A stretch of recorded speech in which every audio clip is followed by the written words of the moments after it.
Good afternoon, all. Thank you so much for your patience.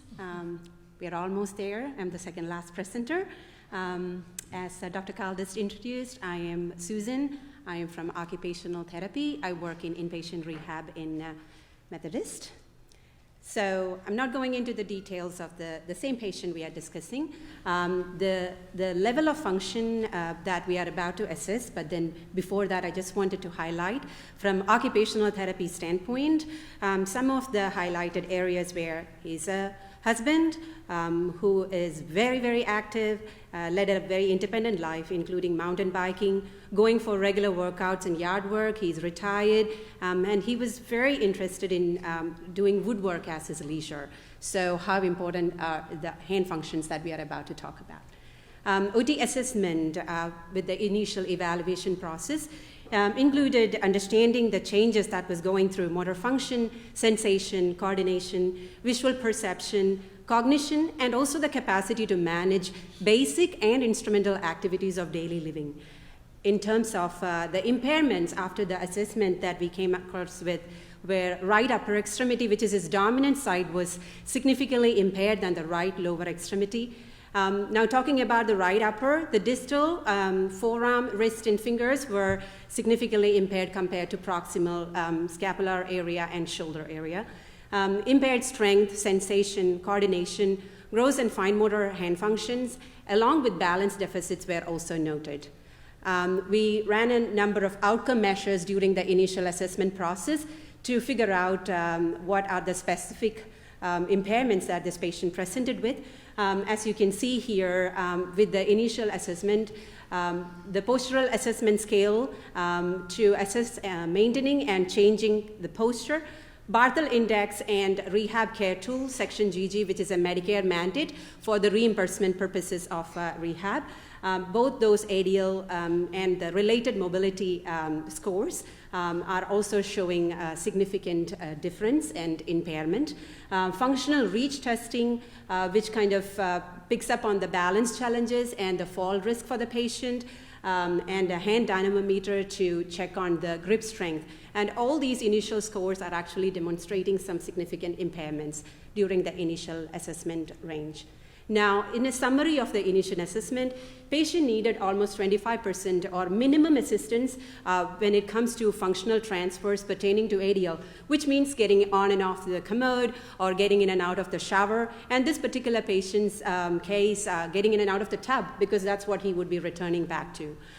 Challenges also exhibited in basic daily living activities. Example, tying a shoelace, buttoning, unbuttoning, or opening a toothpaste. All those demonstrated some challenges. Assistance with balance correction while he was approaching any of those activities were also needed during the assessment.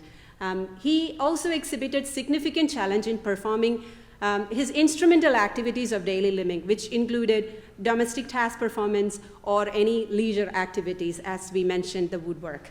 Now, last but not the least here, he also started demonstrating some challenges with coping with his medical and functional change and the change in per se in terms of the role. So we just needed to make sure that we make a note of that and encourage him during the process. OT intervention. Some of the key areas I'm going to mention here, it won't cover everything, but just wanted to mention that to foster functional improvement and neurological recovery, that is one of the highlights. Now, to also facilitate and improve their motor control and the hand function, because those are the specific areas that this patient was having challenges with. To maximize his ability to undertake personal and self-care tasks, in order to provide with opportunity to do that while he was with us. To help the patient to learn strategies to manage his cognitive perceptual challenges, but in this particular patient, his emotional and behavioral challenges. There were a couple of times where he was getting intensely frustrated during this process too. To train family and caregiver to understand his level of function and his level of assistance or supervision that was required, or how independent he was by the time he was leaving us also, just to kind of reassure them. And to facilitate recommendations for safety with preparing his home or his leisure environment before he returns home. Now, talking from an intervention standpoint, the day we see the patient, even though it is an assessment and an evaluation time, our intervention starts right there. One of the key areas is optimal positioning. Optimal positioning while they are in bed or in the wheelchair or during the transition, while they are doing a transfer, all that becomes the highlight. For a stroke population, the shoulder is one of the highlights that we really need to take care for. Now, as an occupational therapist, we kind of go through use of appropriate positioning devices, like it could be a hand splint or a shoulder orthosis, depending on their level of function, or use of a taping technique to provide with that sensory feedback or proprioceptory input during a session. So, but in this particular case, we didn't have to use any of this because his shoulder was a little bit more advanced than that level. From an intervention standpoint, targeted neuro re-education is one of the limelight, as you know, offering opportunities towards optimal and intentional sensory input throughout the day. That's one of our biggest challenges, as we all know. Yes, when they are with us, we are able to provide that, but then when they are not with us or when they are in the room, how much can we encourage the family or the caregiver or our nursing support staff to assist the patient with those opportunities? Hand over hand assist, weight bearing, active or passive movement facilitation, and progression towards other positioning during our session. Now, here what we need to think is that patient is a stroke with a right side impairment, upper more than the lower. Lower extremity is going to get that opportunity while they are standing and walking for that weight bearing and proprioceptory feedback. Whereas for upper extremity, we need to create that opportunity. How do we position while we are engaging in their treatment session? That becomes the highlight too.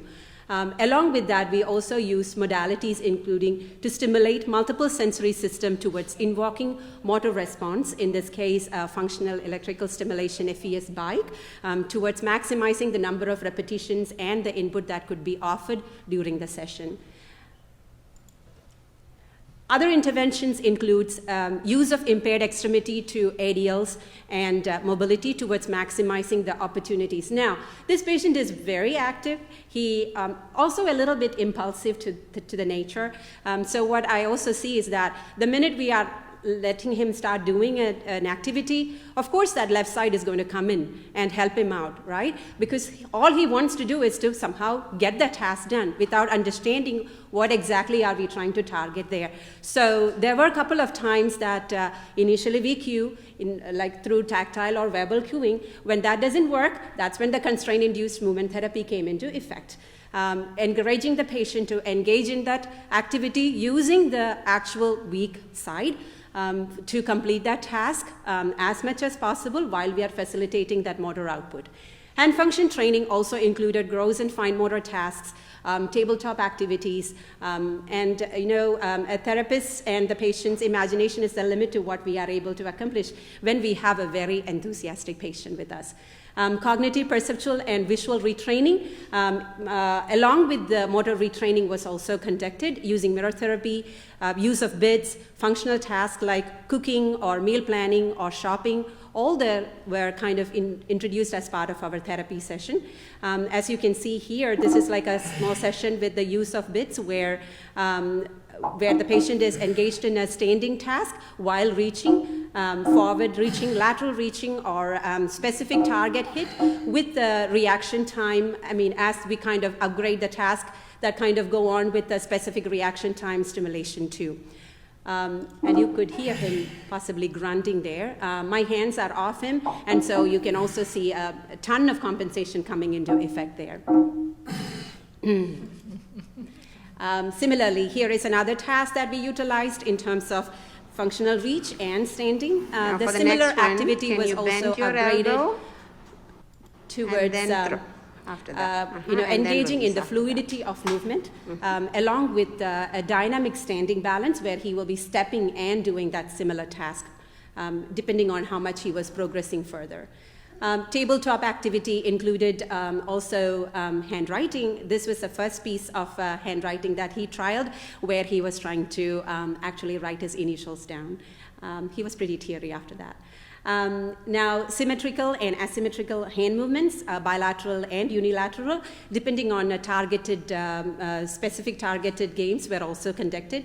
Here is an example of fine motor task, which we attempted initially for evaluation, and we couldn't complete even with modifications, and where towards the end of our stay, he was able to demonstrate that much of a progress. And again, exposing him to as much as inputs as we can. And you can see how immediately that compensation is coming into effect. Like very quickly enough, he's using that left to help with the right. So as Victoria mentioned in her presentation, use of multidisciplinary intervention during our sessions are also like co-treat with music therapy and recreational therapy.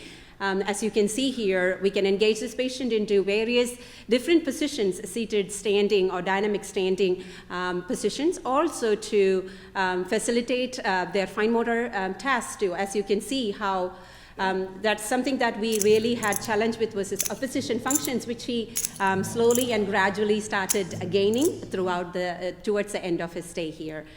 While standing, reaching, crossing midline, while he is kind of keeping the rhythmic involvement and the metronome that was actually being cued by our music therapist, Jonathan. That was another big part of our therapy program too.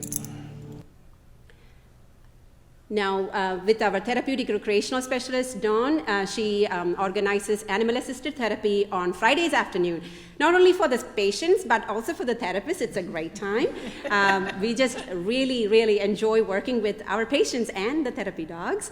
And so, as you can see, various grip positions were utilized during that session with the differently built up brushes and the handles, and you can see how Sunny Boy here is not letting go of that ball, and how his functional and grip is actually encouraged during that particular session.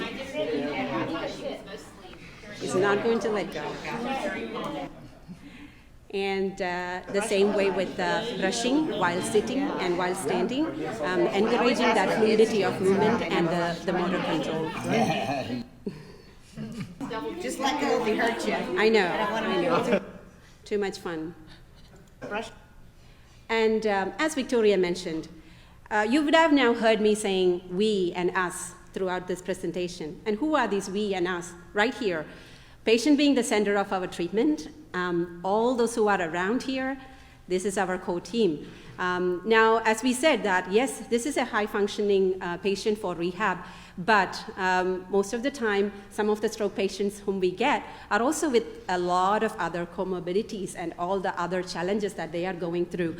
So each and every people in this particular team plays a vital role in bringing about the best in this patient.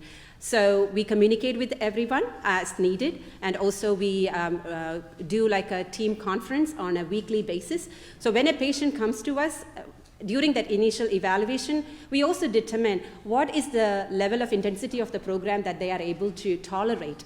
So we need to adjust and titrate what are we able to offer in terms of how much can we space out our sessions, do they need a break in between, or they are like boom, boom, boom, they can just keep going or not. So all those are factors that we need to determine during our stay here, and all the barriers that we come across are getting addressed at the right time so that a safe discharge is actually encouraged. For this particular patient, when it comes to the discharge planning, from an OT standpoint, what my role is to recommend any equipments for self-care related tasks. So for him, a tub transfer bench was recommended, more because of the fact that I know his personality. That man is going to dive into, while his wife is not there, he's going to jump into that. So I just want to make sure that he was safe in how he is going to do that transfer when nobody else is around him. Family training with his wife was completed, and I'm not going into the depth of it because Victoria had already mentioned. And for continued therapy for this patient, we recommended outpatient, PT, OT, and speech therapy. Post-acute therapy intervention program is also an ideal option. And as you can see in the outcome measure, here is the glowing report on how far he has come with this rehab stay. And so with this, what I would like to summarize is that through the participation in the rehab and through this multidisciplinary approach, we were able to progress this patient further to home, discharge home, and further to outpatient therapy. And so like that, we were able to play a role in adding his life to his years ahead after stroke. Thank you so much for your time and patience.